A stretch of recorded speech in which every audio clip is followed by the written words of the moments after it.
সে Thai glass বের করে ঘুমের ব্যাঘাত ঘটাতে তে আবার চাদর মুড়ি দিয়ে ঘুমিয়ে পড়লো। তে, এই তে, ওঠ মা, আমার আর কত ঘুমাবি, এবার দেরি হয়ে যাবে তো, তখন আমাকে কিছু বললে মার খাবি দেখ।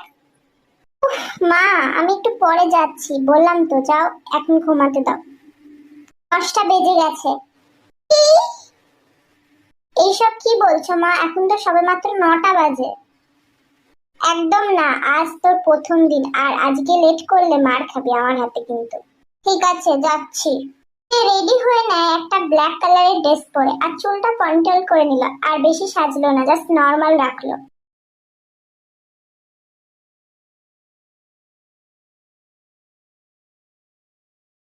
99, 100।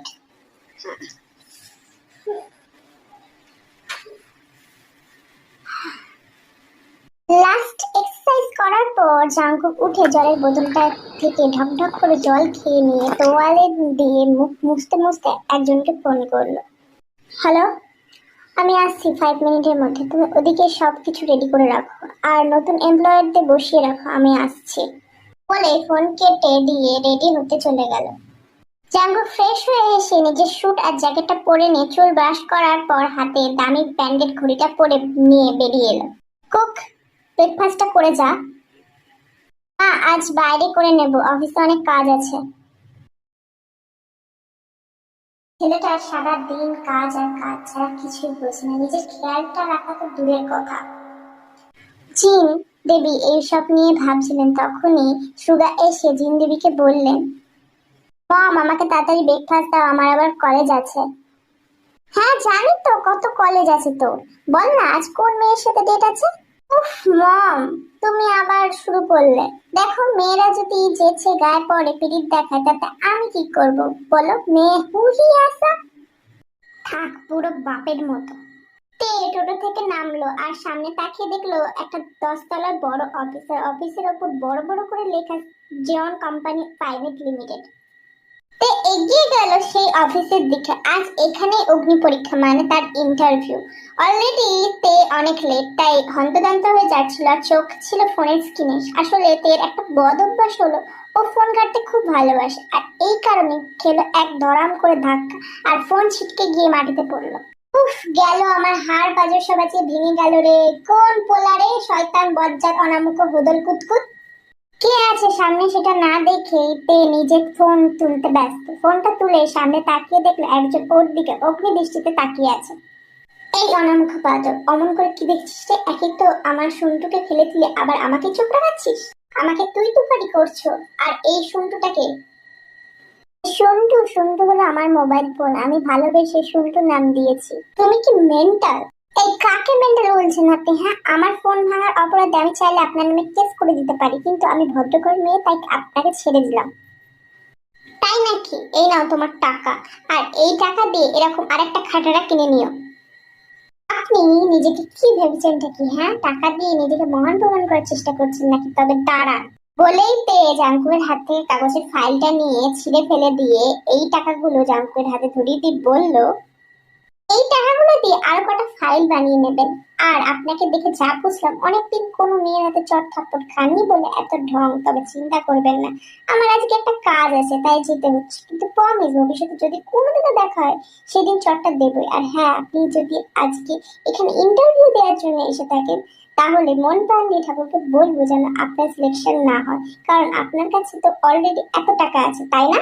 বলে তে গটগট করে বেরিয়ে গেল, আর জাঙ্কুক ওখানে রক্তচক্ষু নিয়ে দাঁড়িয়ে রইল। হ্যাঁ, ঠিক শুনেছেন, আমাদের জাঙ্কুক বাবাজির সঙ্গে এত কিছু হয়েছে। কাউন্টারে গিয়ে জিজ্ঞাসা করলো যে ওকে কখন ইন্টারভিউর জন্য ডাকা হবে, তখন ওকে বলা হলো ওয়েট করার জন্য। জাঙ্কুক রেগে মেগে নিজের সামনে থাকা ফাইলের পাহাড় ছুঁড়ে ফেলে দিল, আর আওয়াজ শুনে পিয়েট হয়েছে। স্যার, আপনি এভাবে বইগুলো ফেলে দিলেন কেন? সব নিয়ে যাও, আর আজকে ইন্টারভিউ ক্যান্সেল করে দাও। স্যার, অলরেডি সবাই চলে এসেছে, এখন যদি আপনি এভাবে ইন্টারভিউ ক্যান্সেল করে দেন তাহলে অনেক বড় ঝামেলা হয়ে যাবে। জাঙ্কুক ঠান্ডা মাথায় চিন্তা করলো যে ও যদি আজকে সত্যি মিটিংটা ক্যান্সেল করে দেয় তাহলে ওরই লস হবে। আচ্ছা যাও, 5 মিনিটের মধ্যে সবাইকে রেডি থাকতে বলবে এবং এক এক করে সবাইকে ভিতরে আসতে বলবে। তুমি নিজেও কিন্তু এখানে থাকবে। ঠিক আছে স্যার। উফ, আমি কেন এই মেয়েটার উপর রাগের জন্য নিজের ক্ষতি করছি? উফ, কাম ডাউন জাঙ্কুক, রিল্যাক্স। কিছুক্ষণ পর থেকে এক এক করে সব এমপ্লয়িদের ডাকা শুরু হতে থাকলো, আর এদিকে তের মাথা খারাপ হতে শুরু করেছে টেনশনে। তে কস ফিঙ্গার করে বলল, ঠাকুর প্লিজ এই চাকরিটা যেন আমি পেয়ে যাই, প্লিজ এবারের মতন বাঁচিয়ে দাও। কিছুক্ষণ পরে তের নাম ডাকা হলো। তে কোনো রকমে একবার নমস্কার করে দরজা খুলে যেই না কেবিনে প্রবেশ করলো, অমনি 440 ভোল্টের ঝটকা খেলো, আর কেবিন থেকে বেরিয়ে জোরে জোরে শ্বাস নিয়ে আবার যেই কেবিনে ঢুকলো, তখন যাকে দেখলো তাকে দেখে আর দাঁড়ানোর ক্ষমতা রইল না। হলো, আপনি দাঁড়িয়ে আছেন কেন? বসুন। গিয়ে চেয়ারে বসে পড়লো। এসির মধ্যেও তে ঘামছে। কি ব্যাপার মিস্তে, আপনার কোনো সমস্যা হচ্ছে? এই এসির হাওয়াতেও আপনি ঘামছেন কেন? আসলে কি বলতো, মাঝে মাঝে আবহাওয়ার জন্য নয়, শাস্তি পাওয়ার ভয়ে মানুষ ঘামে। তে জাঙ্কুকের দিকে তাকালো। মানে স্যার? মানে কিছুই না, তুমি একটু বাইরে যাও, আমি এনার ইন্টারভিউ নেবো, তুমি বাইরে ওয়েট করো। কিন্তু স্যার আপনি তো বলেছিলেন। যেটা বলছি সেটা চুপচাপ করো, আমি বেশি কথা পছন্দ করি না। জাঙ্কুকের ধমক শুনে পিয়ে বেরিয়ে যায়। এবার তো তের ভীষণ ভয় লাগছে, এবার তো জাঙ্কুক মনে হয় তাকে কাছেই চিবিয়ে খাবে। এই নিন, এই কাগজে সাইন করুন। এটা কি? সাইন করুন আগে। সে সাইন করে দিল, কারণ ও জাঙ্কুকের রাগী চেহারা দেখে অলরেডি ভয়ে আছে। তা মিস্তে, আপনার আশা করি কোনো সমস্যা হচ্ছে না? তে তো পারলে আত্মার শরীর থেকে বেরিয়ে যায়। দেখুন, এটা কোনো ব্যক্তিগত শত্রুতা দেখানোর জায়গা না, তাই প্লিজ সরে দাঁড়ান। এই মজা হচ্ছে নাকি? হ্যাঁ, কিছু বলছি না বলে যা খুশি তাই করবেন? দেখুন, হতে পারে আমার চাকরির দরকার আছে, কিন্তু তাই বলে আপনার মতো লোকের কাছে চাকরিটা আমি জীবনেও করবো না। এত সহজ না মিস্তে, আপনি নিজে এই কোম্পানির চাকরি করতে রাজি হয়েছেন, আর আগামী 1 বছর আপনাকে এই কোম্পানির হয়ে কাজ করতে হবে। মানে? কিছুতেই না, আমি এই কোম্পানিতে কাজ করব না। এই কাগজে আপনি নিজেই সাইন করেছেন ম্যাডাম। এরপর জাংকুক পেপারটা দেখালো তেকে, একটু আগে যেই পেপারটা সাইন করেছিল।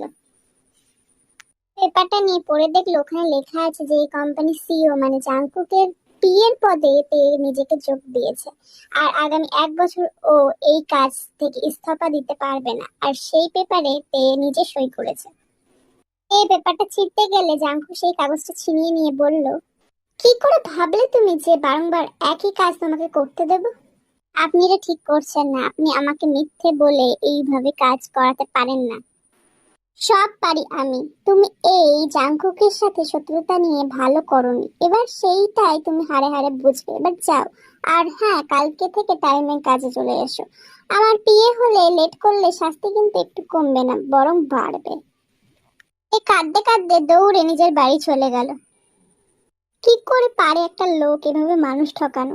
আমাকে এভাবে জোর করে চাকরিতে ঢোকানো আসল কারণ কি আমি জানি না নাকি? আমাকে নিজের চাকর বানাবে বলেই তো এত কিছু করা। ঠিক আছে, এবার আমি এমন সেবা করব যে বাপের জন্য ভুলবি না, বেটা বজ্জাত। বেশ হয়েছে, এবার বুঝবে তুমি যে এই জাঙ্কুক কি জিনিস। এমন ভাবে খাটাবো যে তুমি নিজে আমার হাতে পায়ে ধরবে চাকরি ছাড়ার জন্য। জাঙ্কুক অফিসে এসে দেখলো তে এখন আসেনি। আজ প্রথম দিনই না, আসুক, আজ দেখাচ্ছি মজা। জাঙ্কুক তার স্টাফকে ডাকলো। হ্যাঁ, আমাদের নতুন এমপ্লয়ার কিনতে, যাকে আমার পিএ হিসেবে আনা হয়েছে, সে আসলে আমার কেবিনে পাঠিয়ে দিও। তো স্যার, ও তো অনেক আগে চলে এসেছে, প্রায় 10 মিনিট আগে চলে এসেছে। এদিকে আমার কেবিনে আসেনি। তুমি এখনই যাও আর ওকে আমার কেবিনে পাঠাও। তুমি এসে নিজের মতো যা খুশি করছি, দেখাচ্ছি মজা। May I come in sir? Yes. You are 10 minutes late, miss পে। Sorry sorry. What sorry? কি ভেবেছেনটা কি? হ্যাঁ, যখন খুশি আসবেন, যা খুশি করবেন নাকি? এটা আমার অফিস, বুঝেছেন? একটা টাইম থাকে নির্দিষ্ট, আর সেখানে লেট আমি পছন্দ করি না। আর আপনি হয়তো এটা ভুলে যাচ্ছেন মিস্তে, যে আপনাকে জাঙ্কুকের পিএ হিসেবে হায়ার করা হয়েছে। এটা কোনো খেলা নয় যে আপনি যা খুশি করবেন। সরি স্যার, আসলে আজকে রাস্তায় জ্যামের জন্য আটকে গেছিলাম। সেটা আমি জানতে চাই না। এবার থেকে প্রত্যেক দিন আপনার টাইমে আসা চাই। It's that clear? Yes sir. Wait, এবার থেকে অফিসে এসে সবার প্রথমে এসে আমার কেবিনে আমার সারাদিনের শিডিউল দেবে। কখন কোথায় কার সাথে মিটিং হবে সেটা দেখার দায়িত্ব কিন্তু তোমার। আর সব কোম্পানিকে ইমেল করে জানিয়ে দেবে। ঠিক আছে স্যার, আমি এবার যাই। আমি বলেছি যেতে। না। তাহলে যাচ্ছ কেন? এই নাও, এই ফাইলটা কারেকশন করে আমাকে 8 ঘন্টার মধ্যে জমা করো। এ তো ফাইলটা দেখে মাথায় হাত, এ তো ছোট খাটো মহাভারত মনে হচ্ছে। স্যার, এত বড় ফাইল 8 ঘন্টার মধ্যে? স্যার, টাইমটা একটু বাড়ালে। Shut up. যেটা বলেছি সেটা করো। অলরেডি 8 ঘন্টার মধ্যে 25 সেকেন্ড চলে গেছে। তুমি যত কথা বলবে টাইম তত কমবে, সো ডু ইট নাও। এ আর কিছু বললো না, ফাইল নিয়ে চলে গেল। আর জাঙ্কুক তো বিশ্বজয়ের হাসি হেসে বলল, এটা তো সবে টেলার। কিন্তু তের অবস্থা খারাপ। কাজ করতে করতে ঘড়ির দিকে তাকিয়ে দেখলো আর মাত্র 15 মিনিট বাকি। সর্বনাশ করেছে, রাক্ষসটার কাছে আবার ঝাড় খাবো আমি। কোন দুঃখে যে এই কোম্পানিতে ইন্টারভিউ দিতে এসেছিলাম কে জানে। 30 মিনিট হয়ে গেছে। তে দৌড়ে কোনো রকম জাঙ্গুকের কেবিনে ঢুকলো। স্যার, এই নিন আপনার ফাইল। আপনি এসেছেন 30 মিনিট 2 সেকেন্ড হয়ে গেছে। সেকেন্ড? আপনি? আমি জানি আমার খুব ভালো সময় জ্ঞান আছে, সেটা আর আলাদা করে বলতে হবে না। বাই দা ওয়ে, আজ প্রথম দিন বলে ছেড়ে দিলাম, কিন্তু এরপর থেকে আমি পুরো টাইমে চাই।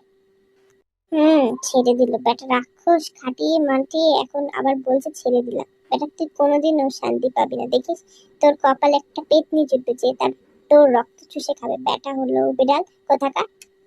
কিছু বললে? কই না তো। যাই হোক, এখন যাও, আমার জন্য কফি তৈরি করে নিয়ে আসো। আমি আমি কেন যাব? কাজের লোক আছে তো, তাদের বলুন না। আমার পিএ কে? আমি। তাহলে কাজ করো চুপচাপ, যাও নিয়ে আসো কফি। যাচ্ছি। আজ তোকে জন্মের মতন কফি খাবো, দাঁড়া। তে কফিটা নিয়ে কেবিনে ঢুকে বলল, may I coming sir?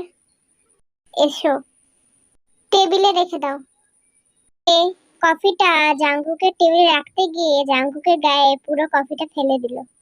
Jungkook ধরফড়িয়ে উঠে চিৎকার করে বলল, হোয়াট দ্য হেল, এটা কি করলে তুমি? Sorry sorry. Sorry my foot. আর মাত্র 20 মিনিট পর আমার মিটিং আছে, আর আমি কি এই জামা পরে যাব সেখানে? স্যার, আসলে আমি বুঝতে পারিনি। বুঝতে পারোনি? তুমি কি বাচ্চা নাকি, নাটক করছো আমার সাথে? Sorry sorry. Shut up. দূর হও আমার সামনে থেকে, just get lost from here. Sir, আমার কথাটা তো। বেরিয়ে যাও এক্ষুনি। তে আর কিছু না বলে বেরিয়ে গেল। বাইরে বেরিয়ে মুখে এক বিশ্বজয়ের হাসি। বেশ হয়েছে বেটা, বজ্জাত ডাকুলা আমাকে খাটানো চাকরের মতো, তাই না? নে এবার নোংরা জামা পরে বসে থাক। কফি খাওয়া জন্মের মতো ঘুচিয়ে দেবো একেবারে, বেটা টিকটিকি একটা। ইস, ওনার মুখটা দেখার মতো ছিল। উফ, তে কি দিলি রে তুই, জিও জিও।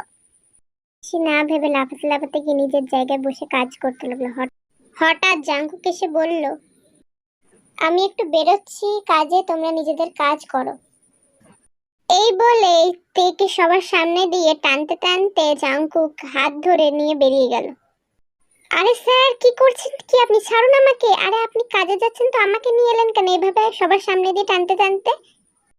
তেকে জাঙ্কুক গাড়িতে বসিয়ে দিয়ে নিজে সিল বেল্ট বাঁধতে থাকলো। এদিকে তের তো বৈষ্ণবান চলছে। জানেন এবার আমাকে নিয়ে কত পিএনপিসি শুরু হবে। যেতে হলে আপনি আমাকে ডাকলেই পারতেন। আমাকে এইভাবে টেনে হিচড়ে সবার সামনে দিয়ে নিয়ে আসার কি দরকার ছিল? তে আর কিছু বলতে যাবে তার আগেই জাংকুক তার মুখ চেপে ধরে রয়েছে। তা একটু কি বন্ধ করে রাখতে পারো না নাকি? সারাক্ষণ ভাঙা রেকর্ডের মতন বাজতেই থাকো। আমি ভাঙা রেকর্ড?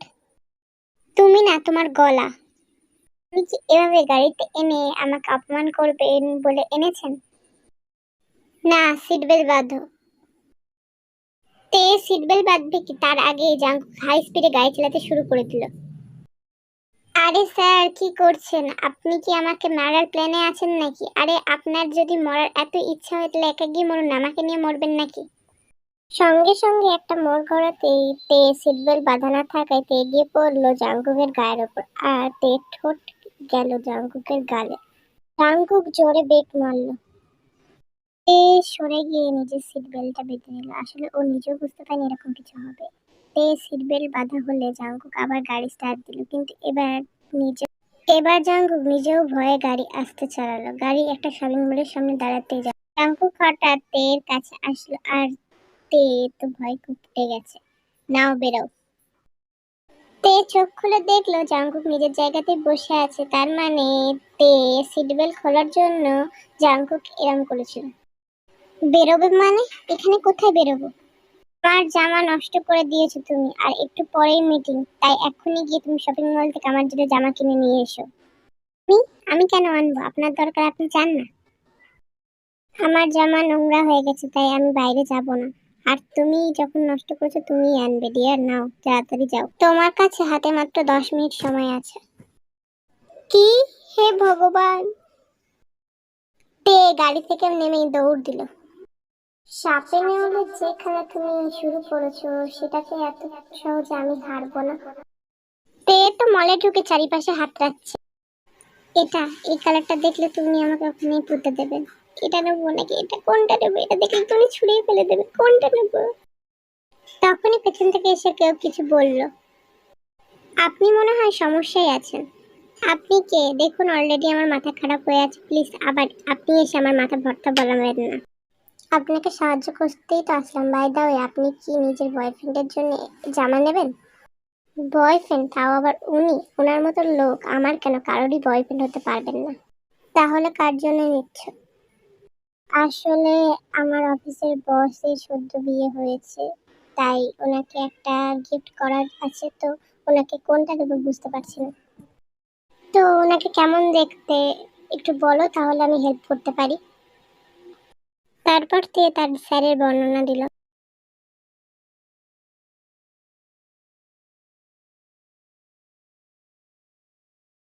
তাহলে তুমি এটা দিতে পারো।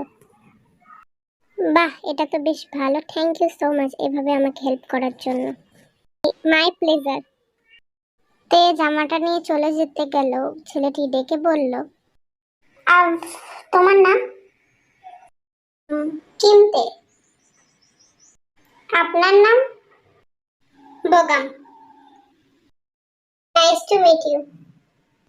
Same to you. এই রে, এবার অনেক দেরি হয়ে গেছে, আমাকে এবার কাঁচা চিবিয়ে খাবে, আমি এবার যাই। সত্যি কি অদ্ভুত, কেউ এতটা কিউট কি করে হতে পারে? প্রথমবার কাউকে এত কিউট লাগলো। আর নামটা কি বললো? তে। তে দৌড়ে এসে গাড়িতে ঢুকে জাঙ্কুকের কাছে প্যাকেটটা ধরিয়ে দিয়ে বলল, এই নিন, ধরুন আপনার জামা। বাহ, এত তাড়াতাড়ি! জামা নিয়ে কথা তো আপনার, আর এই জামা আর কোথাও পাবেন না, অনেক কষ্টে খুঁজেছি। বাহ বাহ, তাই নাকি? এই আপনার বেলায় লেট হচ্ছে না তাই না? হ্যাঁ চলো। জাঙ্কুক কার ড্রাইভ করে অফিসের উদ্দেশ্যে বেরিয়ে গেল।